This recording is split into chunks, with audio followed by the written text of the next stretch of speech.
Salut tout le monde, bienvenue sur ma chaîne. Aujourd'hui j'ai envie de vous faire une toute nouvelle vidéo à propos des nice guys, ou plutôt des mecs qui s'autoproclament gentils on va dire. Pour ceux qui en auraient pas vraiment entendu parler jusqu'à maintenant ou qui savent pas trop de quoi je veux parler, c'est une désignation que certaines femmes et notamment des féministes ont commencé à donner à un peu des groupes d'hommes, desquels on a remarqué qu'ils avaient une énorme tendance à s'appeler eux-mêmes en fait des mecs gentils et à tenir tout un discours assez sexiste autour de cette idée que eux sont gentils et que les femmes ne voudraient pas d'eux. Parce que en fait ils vont développer tout un discours qui dit que les femmes ne s'intéressent pas à eux parce qu'ils sont pas assez beaux et qu'ils ont pas assez d'argent, parce que c'est bien connu, les femmes sont extrêmement superficielles et c'est comme ça qu'elles jugent des hommes. Du coup j'avais envie de revenir un peu sur ce sujet là et de voir où des sujets comme ça, des idées comme ça trouvent leur source en fait dans quel concept, et je trouve que c'est une idée qui est quand même assez répandue et que c'est vraiment une idée qu'on peut entendre assez souvent et un discours qui est vraiment assez représenté, donc j'avais envie de voir vraiment en quoi il est problématique et notamment à travers des concepts comme celui de la friendzone qui à mes yeux en fait montre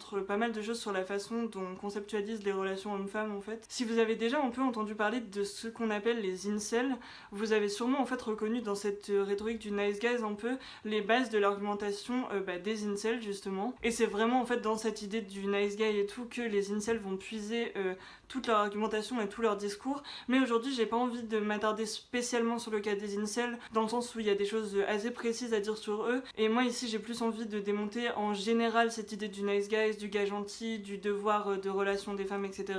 et pas spécialement le cas des incels. Dans tous les cas je vous renvoie vers la vidéo de ContraPoints qu'elle a fait sur les incels qui est absolument excellente et enfin vraiment super intéressante. Mais aujourd'hui je vais pas m'attarder spécialement sur les incels. Donc pour ceux qui ne sauraient pas ce que c'est, très rapidement les incels c'est un raccourci pour involuntary celibate, c'est-à-dire célibataire involontaire, et en fait ce sont des groupes d'hommes assez jeunes en général qui se sont regroupés notamment sur les réseaux sociaux, sur des forums, sur des blogs etc, et qui souvent sont des groupes qui flirtent pas mal voire totalement avec l'extrême droite, et en fait ils vont s'estimer eux-mêmes moches et indésirables et ils vont partir de ce postulat pour dire que c'est pour ça que les femmes ne voudraient pas relationner avec eux, sauf que eux ils vont estimer que les femmes leur devraient quelque part des relations sexuelles et romantiques, et à partir de cette idée là en fait ils vont développer toute une communauté où ils vont s'auto-enfoncer dans leur délire tout le temps, et ça crée en fait des individus assez dangereux et ça cultive une haine des femmes, une misogynie en fait tout simplement qui est absolument atroce. Mais encore une fois je vous renvoie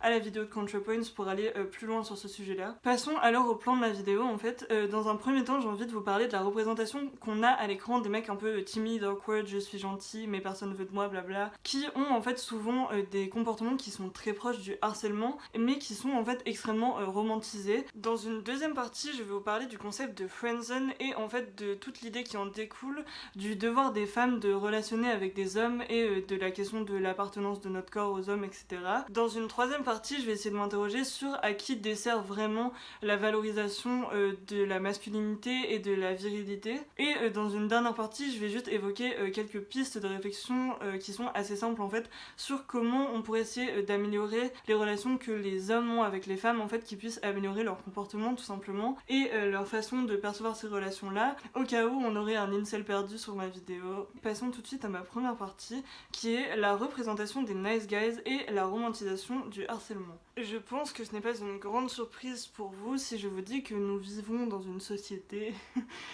complètement misogyne, entre d'autres oppressions évidemment, et que cela a un impact en fait sur la manière dont on va représenter les relations entre hommes et femmes et tout simplement les personnages d'hommes ou de femmes au cinéma, dans la littérature, dans les séries, etc. Cette société misogyne implante aussi dans nos imaginaires, dans nos têtes, des figures un peu emblématiques. Parmi ces figures un peu emblématiques et ces images qu'on retrouve souvent, je trouve qu'il y a beaucoup ce personnage en fait d'un garçon un peu timide, mal habillé, un peu moche, qui a des centres d'intérêt un peu bizarres, genre le geek ou un truc comme ça, qui est souvent représenté comme incapable d'avoir des relations sexuelles ou romantiques avec des femmes, et souvent en fait toutes les problématiques de ce genre de personnage va tourner autour du fait de ne pas avoir de relations avec des femmes. C'est vraiment le seul objectif qu'on va donner à ce genre de personnage, c'est de réussir à relationner avec des femmes. Déjà je pense que rien que quand ces personnages existent on ne puisse les représenter autrement que en essayant d'avoir des relations avec des femmes, je trouve ça assez problématique dans le sens où on pourrait juste essayer d'envisager des personnages masculins qui ont d'autres objectifs que ça et qui pourrait envisager un épanouissement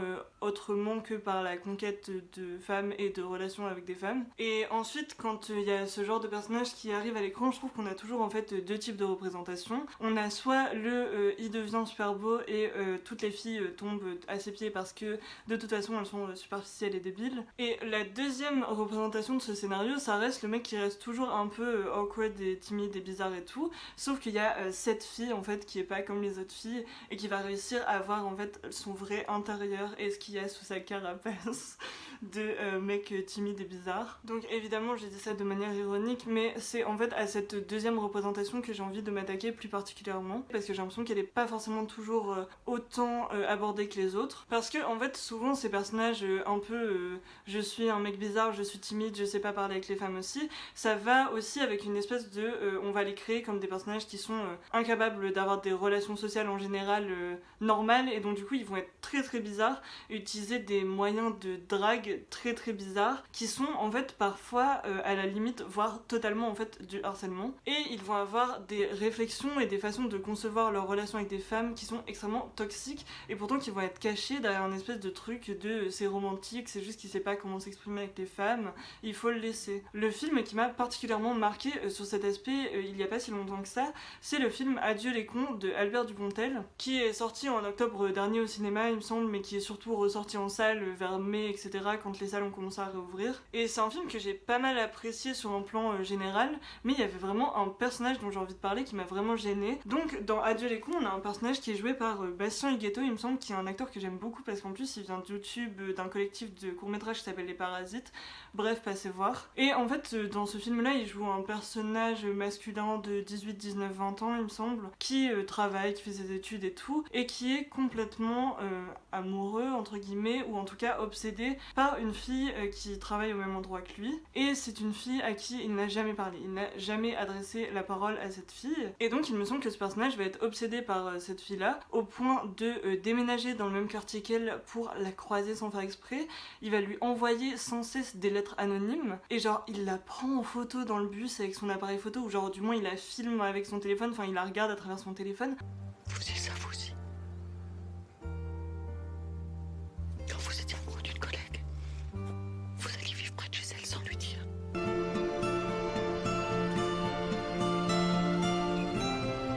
Que tu lui envoies des fleurs, que tu vis près de chez elle sans lui dire. Adrien, je reçois des poèmes anonymes régulièrement chez moi. Même que ça me fait un peu peur. Donc des comportements qui sont littéralement du harcèlement, et je pense que n'importe quelle femme qui a été dans une situation similaire sait à quel point c'est une situation qui est profondément effrayante et flippante en fait, d'avoir quelqu'un qui est complètement harceleur et obsédé comme ça. C'est juste un comportement qui est genre excessif et dangereux, et dans le film ils te vendent ça comme si le mec était un petit peu trop amoureux et que du coup il savait pas trop gérer avec les filles, et que du coup c'est un petit peu quirky et mignon parce qu'il est timide, et le personnage principal du film il dit ah oui moi j'étais comme ça à son âge, mais ça va pas.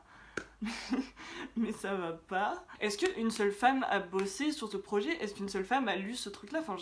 je vous jure que n'importe quelle femme à qui tu racontes ce genre de comportement, elle va te dire mais ça fait juste peur en fait, c'est pas mignon, c'est pas romantique, c'est rien du tout genre. Et évidemment à un moment dans le film ils se retrouvent à deux dans une même pièce, donc avec cette fille à qui il n'a jamais parlé, qui à un moment je crois comprend que c'est lui qui l'harcèle depuis des mois, et là elle l'embrasse parce que quoi, elle a trouvé ça mignon, parce que c'est ce que les femmes font face aux hommes glauques qui les harcèlent, je sais pas. Et je pense qu'il y a plein de gens qui ont même pas remarqué à quel point c'était une représentation qui était affreusement problématique, parce que dans le film c'est vraiment présenté comme un truc, vraiment l'histoire d'amour mignonne du film quoi. Et j'arrive pas à comprendre comment tu peux écrire ce genre de scénario et pas te dire c'est hyper glauque, enfin genre il faut être tellement déconnecté en fait de la réalité de ce que c'est d'être une femme, parce que même si on est dans de la fiction, ça reste quelque chose qui romantise en fait du harcèlement qu'on vit et qui est juste terrorisant. Et en fait cette représentation là elle est pas du tout originale ou singulière en fait, puisque moi par exemple quand je pense aux Nice Guys, moi ça me fait très vite penser à Clay dans 13 Reasons Why,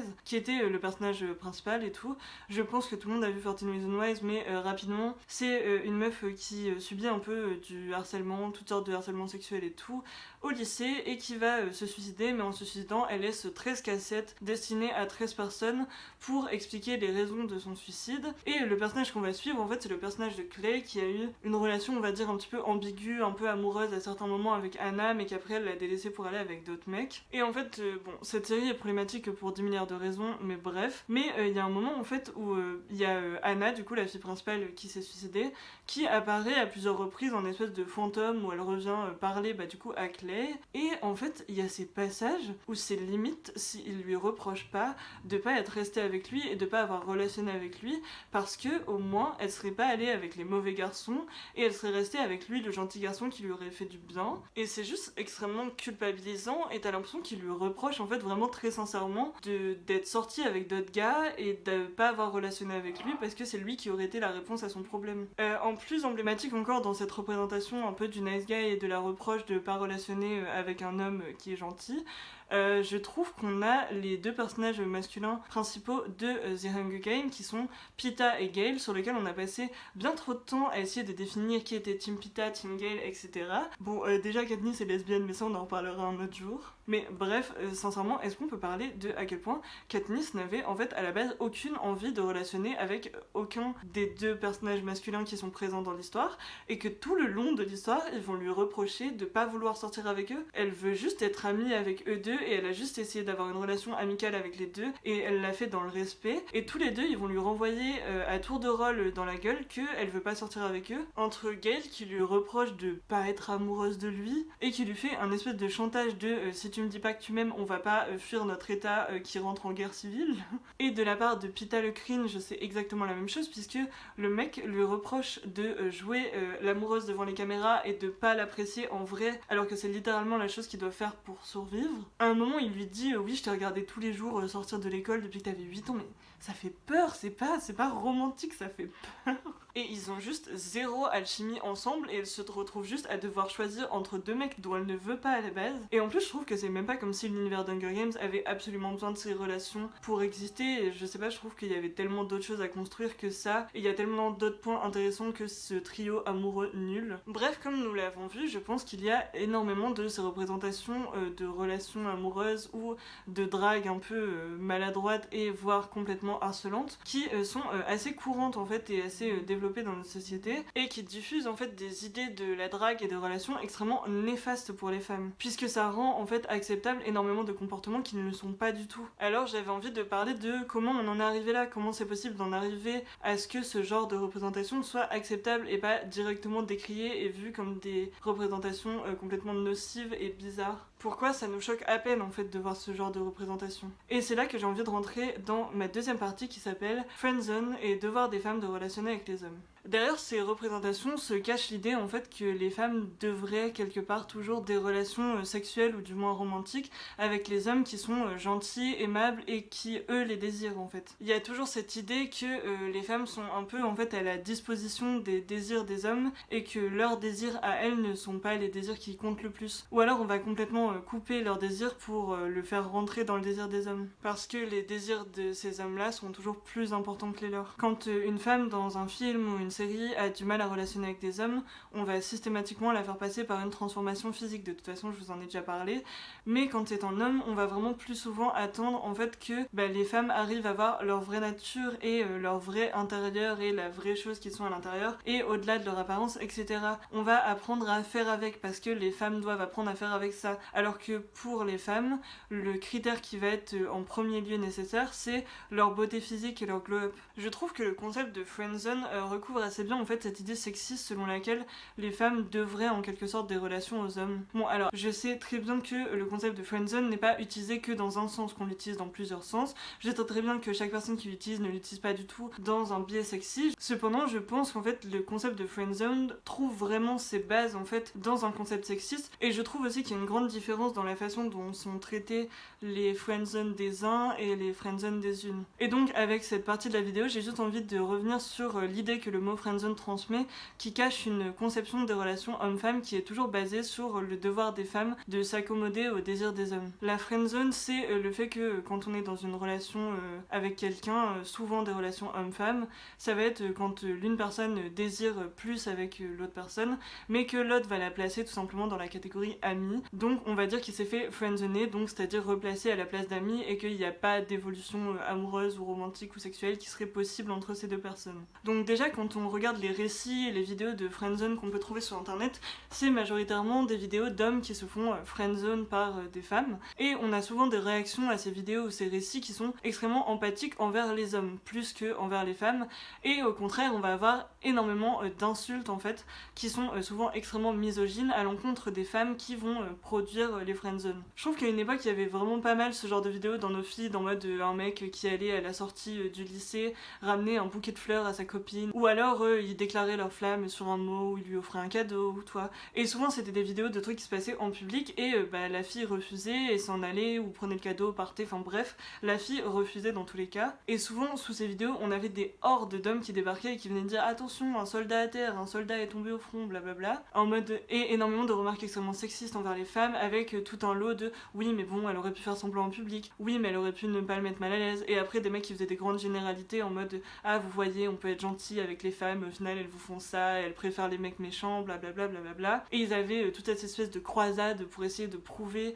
que les femmes sont méchantes et ne veulent pas relationner avec eux, et du coup en fait ça pose énormément de questions sur quelle est leur conception de l'amour et du couple en fait, parce que ça veut dire quoi, est-ce que si quelqu'un est gentil avec toi et est amoureux de toi et t'offre un bouquet de fleurs, du coup t'es censé faire un effort pour avoir des sentiments envers lui? Il me semble que ça marche pas comme ça. Et donc dans ces situations-là, les désirs des femmes sont toujours hyper mis de côté et on va vraiment faire en fait ces grosses généralités de les femmes aiment pas les mecs gentils parce qu'il y en a une qui a refusé un mec gentil, alors que genre tu peux être gentil avec les mecs gentils entre guillemets et tout simplement ne pas avoir envie de sortir avec eux.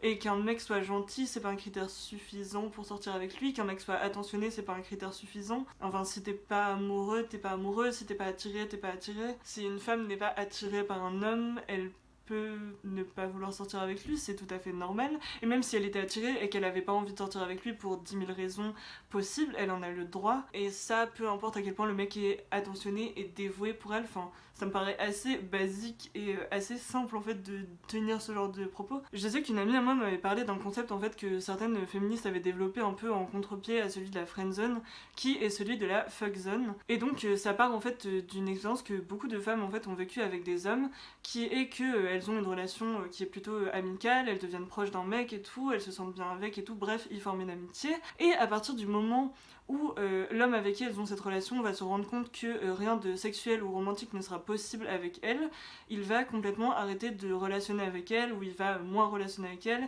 il va plus leur porter d'importance, etc. Et donc elles se retrouvent placées dans cette zone où en fait la seule façon dont les personnes en face d'elles les ont envisagées c'était sexuellement, et si elles n'étaient pas capables ou n'avaient pas envie d'offrir quelque chose de sexuel, et bien dans ce cas-là, l'amitié qu'il y avait n'avait aucun intérêt. Et elle parlait de à quel point c'est une expérience qui est extrêmement réductrice et violente en fait, de se rendre compte que elles avaient été considérées par certaines personnes uniquement dans le but d'avoir des relations sexuelles avec elles. Et que tous les efforts que ces mecs-là avaient mis dans ces relations avec elles, ils servaient uniquement à ça. Et c'est extrêmement blessant et rabaissant en fait, tout simplement. Et ça me paraît bien plus dangereux que le concept de la friendzone, puisque c'est juste qu'on puisse pas envisager quelqu'un romantiquement, mais ça enlève pas des sentiments amicaux qu'on puisse ressentir à son égard. Et même je trouve que quand on pense à l'éternel débat des hétéros de est-ce que l'amitié homme-femme existe, moi ce que j'ai remarqué dans mon entourage proche, c'est que les femmes sont capables d'avoir des amitiés avec des hommes, mais les hommes ne sont pas capables d'avoir des amitiés avec des femmes.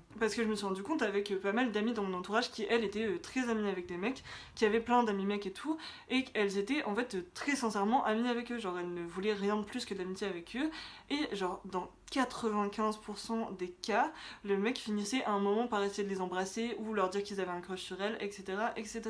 Et c'était quasiment inévitable. Et du coup, ça nous met encore dans une situation assez inquiétante, ce qui est, est-ce que les hommes arrivent à percevoir leur relation avec les femmes autrement que dans un objectif qui est sexuel, romantique, et même si c'était pas aussi loin, mais au moins genre est-ce qu'ils arrivent à considérer leur relation avec des femmes autrement qu'une relation où il y a au moins une petite ambiguïté, un espèce de flirt ou quelque chose comme ça. Et du coup ça rend ces relations-là profondément dysfonctionnelles, puisque l'amitié femme-homme semble être possible, mais pas l'amitié homme-femme. Après tout ça, en fait, j'ai aussi un peu envie de parler d'une conception qui est assez commune et qui est que les femmes vont toujours vers les mauvais hommes et qu'elles sont toujours attirées par les bad boys, les mecs méchants et tout, et que du coup ça dessert les pauvres hommes gentils qui ne peuvent pas sortir avec des femmes alors qu'ils en ont envie. Et c'est là que j'ai envie de rentrer dans mon troisième point, à qui dessert la valorisation de la masculinité et des hommes virils. Pour séduire les filles, tout peut marcher sauf être un garçon bien. Donc voilà, ici je vais aborder l'idée que les femmes vont toujours avec les mauvais garçons, puisque c'est une idée qui va profondément avec ce concept de friendzone, hein. Comme j'ai dit, on va reprocher aux femmes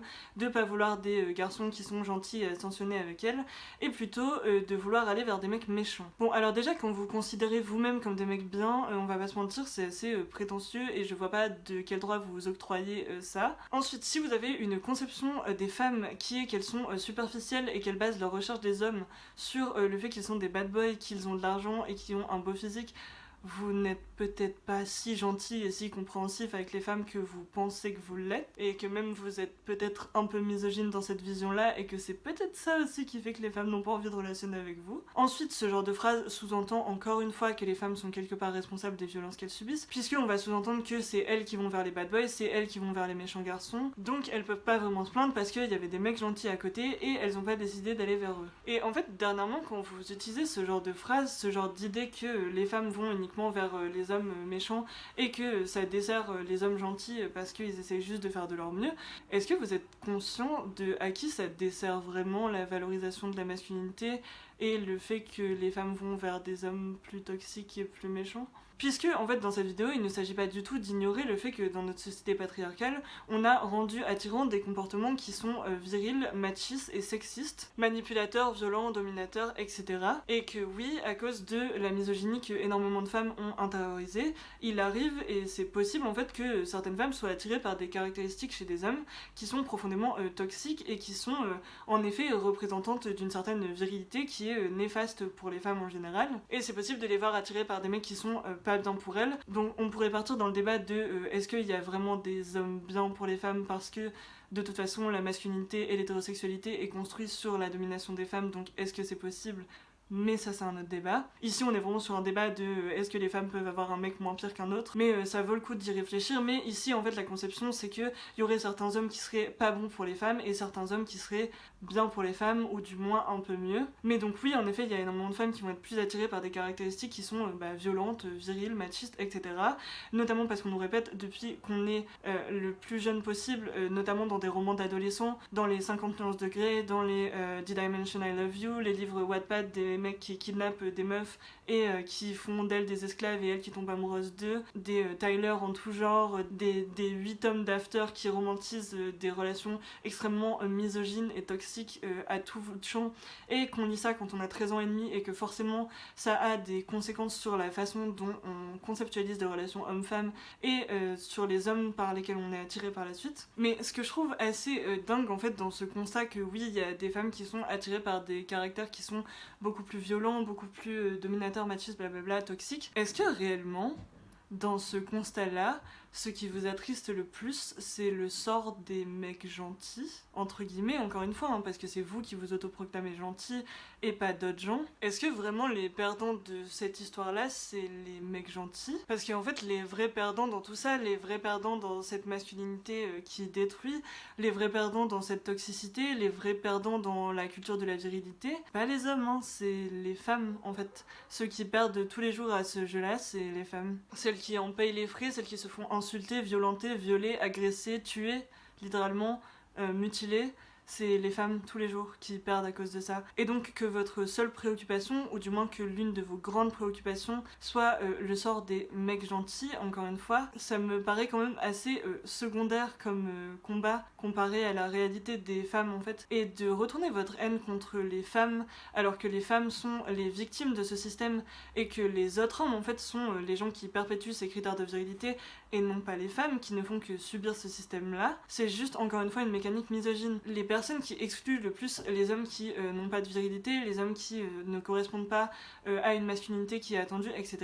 Ce sont les autres hommes. En fait, la cause des difficultés que peuvent connaître les hommes qui ne correspondent pas totalement aux critères de genre et tout, qui n'ont pas la masculinité attendue, mais la principale cause de vos problèmes, c'est les autres hommes et pas les femmes. Et le fait de désigner encore une fois les femmes comme coupables, alors que ce sont elles les premières victimes de système, c'est juste de montrer à quel point vous êtes hors sol et que vous ne comprenez pas en fait les dynamiques qui vous entourent. Si vous avez une seule chose à critiquer, si vous avez un seul système à démonter, c'est bien le patriarcat, et apprenez peut-être à vous décentrer de combats qui ont des conséquences qui sont minimes sur vous et qui sont littéralement mortelles pour d'autres personnes en fait. Et je sais que c'est pas facile de pas correspondre aux critères de la masculinité, je sais à quel point le rejet et l'exclusion n'est pas facile, genre c'est quelque chose qui est douloureux, surtout dans notre société où il y a une conception en fait de la virilité aussi des hommes qui se base sur leur capacité à avoir des conquêtes avec des femmes, leur capacité à draguer et à avoir des relations avec les femmes. C'est clair que c'est difficile dans sa relation à soi-même, dans sa relation au fait d'être un homme et de se construire en tant qu'homme.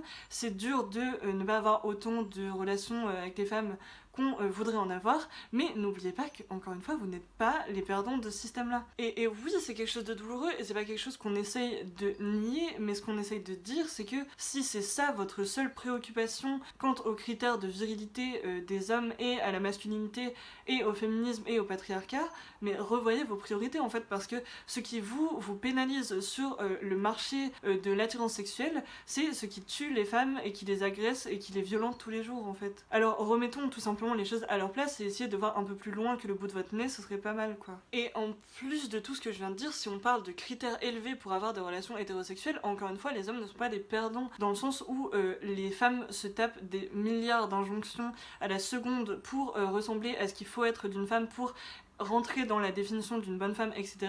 Contrairement aux critères pour les hommes qui sont quand même vachement plus bas et vachement moins exigeants que ceux pour les femmes. Hein. Et je trouve que ça découle encore une fois d'un critère extrêmement misogyne de faire passer les femmes pour des personnes hyper exigeantes et hyper sélectives, alors que les hommes accepteraient tout et seraient tellement gentils, parce que c'est complètement faux dans la réalité, parce qu'il y aurait 3 femmes sur Twitter qui ont dit qu'elles voudraient pas sortir avec un mec qui fait moins d'1m85, alors que dans les faits c'est même pas des trucs qu'elles respectent forcément. Et peu importe, c'est genre 3 femmes perdues au milieu de nulle part. Alors que toutes les semaines, t'as des mecs qui font des listes de courses littéralement de quelle meuf ils veulent pas, en attendant des critères des femmes qu'ils veulent, des critères que eux-mêmes ne respectent pas, mais ça va parce que eux c'est des hommes donc ça passe. Faut dire, est-ce qu'on peut se rendre compte du nombre d'injonctions qui pèsent sur les femmes, notamment lors des relations romantiques ou sexuelles hétérosexuelles, de tout ce qu'on attend d'elles. Et d'ailleurs de toute façon un jour je vous ferai une vidéo les hommes et les moches et on parlera de tout ça de manière posée et on dira les termes. Enfin je veux dire il suffit de regarder un couple hétérosexuel dans la rue pour voir quand même à quel point les femmes correspondent à toutes les normes de beauté. Elles sont féminines, elles sont maquillées, elles sont minces, elles sont jolies, elles rentrent dans tout ce qu'il faut, alors qu'elles sont avec des mecs qui sont pas forcément moches mais genre extrêmement moyens et extrêmement basiques, et tu vois ces couples là mais genre 10 fois par jour. Et parfois je trouve ça aussi quasiment drôle de à quel point en fait les hommes ne sont pas conscients de ce que veulent les femmes et à quel point les hommes sont à côté de la plaque sur ce côté là. C'est que quand on demande aux femmes à quels critères il faut qu'elles correspondent pour plaire aux hommes, souvent elles sont extrêmement conscientes des critères qu'il faut atteindre, quand ça va être sur la minceur, sur la féminité, avoir des certaines formes, s'habiller d'une certaine façon, etc., avoir certains traits du visage, etc. Alors que quand tu demandes aux hommes qu'est-ce que les femmes aiment chez eux, ils vont te sortir des critères dont les femmes en ont souvent rien à foutre, ou alors qui sont pas vraiment exacts. Et je sais qu'il y a plein d'hommes par exemple qui sont obsédés par le fait d'avoir des muscles, alors que genre du nombre infini que j'ai eu de conversations avec des femmes, les 3/4 des femmes préfèrent les mecs hyper skinny, ou alors elles s'en foutent complètement, et il y a plein de femmes qui aiment pas forcément les muscles, et pourtant les mecs sont toujours persuadés qu'en fait il faut être un mec musclé pour être apprécié. Et en fait c'est un truc que j'avais vu développer dans un TikTok, mais ce que les hommes pensent que les femmes attendent d'eux, en général c'est plutôt ce que les autres hommes attendent d'eux en fait. Et en fait ils cherchent tout le temps à satisfaire leur masculinité, pas vis-à-vis des femmes particulièrement, mais surtout vis-à-vis des autres hommes. Et c'est comme ça qu'ils se retrouvent mais totalement à côté de la plaque sur les envies réelles des femmes. Et ils n'ont aucune idée de ce que les femmes veulent. Et il suffit d'aller sur Tinder et de voir le profil Tinder des mecs pour comprendre à quel point ils sont à côté de la plaque sur ce que les femmes recherchent. Alors que les femmes, elles savent bien plus se vendre. Et même moi je trouve que ça m'est arrivé extrêmement souvent de voir dans mon entourage des femmes me dire oui bon il est un peu moche mais il est drôle, ou alors non mais il a du charme et tout, alors que je pense que pour entendre dans une conversation un homme dire à ses potes à propos d'une femme ok, elle est moche, mais elle a du charme. Il faudrait vraiment être dans une réalité parallèle. Je pense que cette phrase n'a jamais été prononcée dans l'histoire des conversations entre hommes. Et donc, encore une fois, l'ennemi commun, c'est le patriarcat et la masculinité, et pas les femmes. C'est alors que j'en arrive à ma toute dernière partie qui est mon point un petit peu conseil, piste de réflexion sur comment envisager les relations hommes-femmes en fait de manière différente. Peut-être apporter des conseils parce que je peux comprendre que ce soit une situation qui soit difficile quand on a un homme qui n'est pas considéré comme désirable, etc. et qu'on a envie d'avoir sincèrement des meilleures relations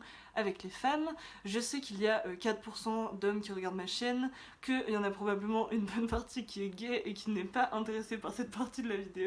Mais s'il reste ne serait-ce que 2 hommes hétéros devant cette partie, dédicace à vous. Parce que voilà, en fait, dans cette partie 4, mieux relationner avec les femmes, je pense que la meilleure façon de terminer cette vidéo, c'est d'essayer de donner des pistes de réflexion sur comment on pourrait globalement en fait améliorer nos relations entre nous et créer quelque chose de beaucoup moins en fait nocif pour les femmes notamment que les relations qu'on a à l'heure actuelle, et comment vous pouvez essayer de conceptualiser en fait vos relations avec les femmes de manière différente de la façon dont vous les conceptualisez aujourd'hui. Et donc cette partie elle s'adresse en fait particulièrement aux nice guys, à ces autoproclamés mecs gentils, et de comment relationner avec les femmes de manière beaucoup plus saine. Bon, déjà, arrêtez de dire de vous-même que vous êtes des mecs gentils, parce que c'est louche et personne n'a envie de rester avec des gens qui disent tout le temps qu'ils sont gentils. Alors je peux comprendre que vous vous considériez comme des mecs gentils, je pense que de toute façon quasiment tous les êtres humains se perçoivent comme des personnes gentilles de manière générale parce qu'on est incapable d'accepter nos défauts, bref, etc. Mais par contre, il y a vraiment une particularité chez certains hommes, c'est qu'ils le disent tout le temps, ils disent qu'ils sont des hommes gentils, comme pour essayer de prouver quelque chose. C'est vraiment louche et c'est vraiment un red flag. Parce qu'en fait, le meilleur moyen d'avoir l'air d'un mec gentil et de passer pour un mec gentil, en général, c'est d'être gentil. Et donc, je dis pas que tout le monde vous percevra comme des mecs gentils. Je dis pas que toute la terre comprendra votre gentillesse parce que oui, on perçoit tous des choses de manière différente, etc.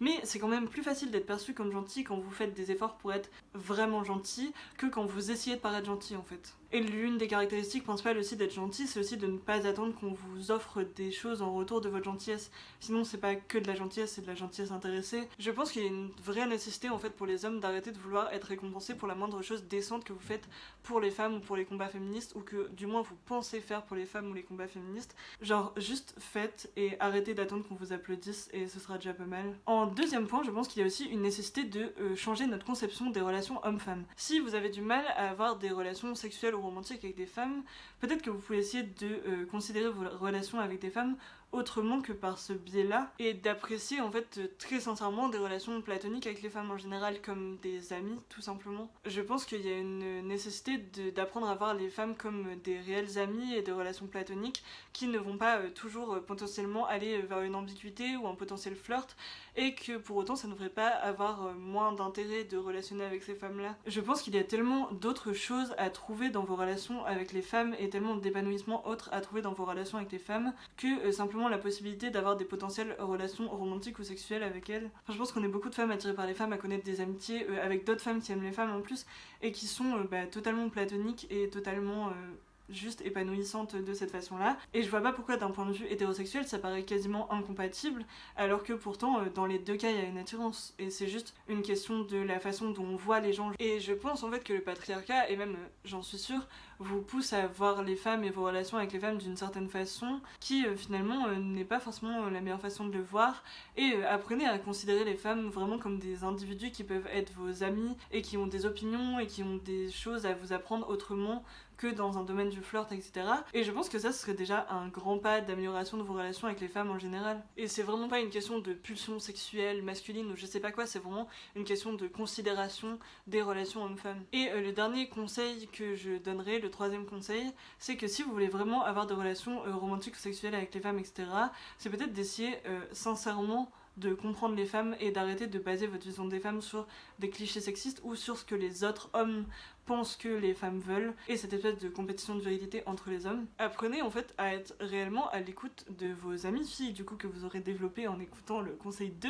et essayez d'être vraiment en complète conscient de ce que les femmes veulent, genre essayez d'être à l'écoute, et pas pour les manipuler et être des profèmes de merde, parce que ça on s'en passera très bien, mais simplement pour avoir des relations bien plus saines et aller bien plus dans la compréhension, et essayer en fait fait de réellement vouloir avoir des relations plus saines et de déconstruire votre masculinité tout simplement. Et bah je pense que c'était mon dernier conseil. Je pense que j'en ai donc fini avec cette vidéo sur nos nice guys nationaux, nos gentils garçons autoproclamés. Je suis contente de l'avoir tournée. Je pense que comme d'habitude, mon audience c'est une audience de femmes, donc ça va être un impact évidemment assez limité, mais du moins je pense que c'est important de produire ce genre de contenu et que ce genre d'idées et de discours soit plus développé, parce que je trouve qu'en fait cette espèce de mythe du nice guys il est encore quand même très répandu et je pense qu'il pourrit encore plus les relations hétérosexuelles qu'elles ne peuvent l'être. Mais donc bref, merci d'avoir regardé cette vidéo jusqu'ici, ça me fait super plaisir que vous soyez là. Si vous avez l'habitude des vidéos de la chaîne, du coup vous avez dû remarquer que je n'ai pas posté